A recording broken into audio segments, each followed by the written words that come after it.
মুড়ি ঘন্ট মানে শুধু চাল মুড়ি নয়, মেদিনীপুরের মুড়ি ঘন্ট একটু আলাদাই হয়। মাছের মুড়ি ঘন্ট একটু অন্য ধরনের, অন্যভাবে। প্রথমে মাছ কেটে মুড়িগুলো নিয়ে ধুয়ে নেব। একটা কড়াইতে তেল গরম করে শুকনো লঙ্কা, গরম মশলা ও চিনি দিয়ে একে একে পেঁয়াজ বাটা, রসুন বাটা, আদা বাটা, জিরে বাটা, লঙ্কা গুঁড়ো, হলুদ, নুন দিয়ে কষিয়ে নেব। আলু ও মাছের মুড়োয় নুন হলুদ মাখিয়ে নেব।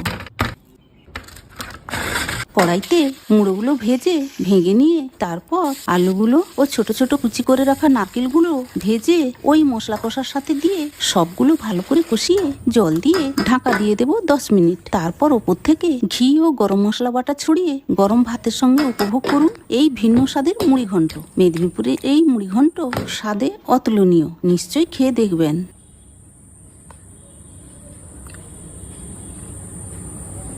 দারুণ।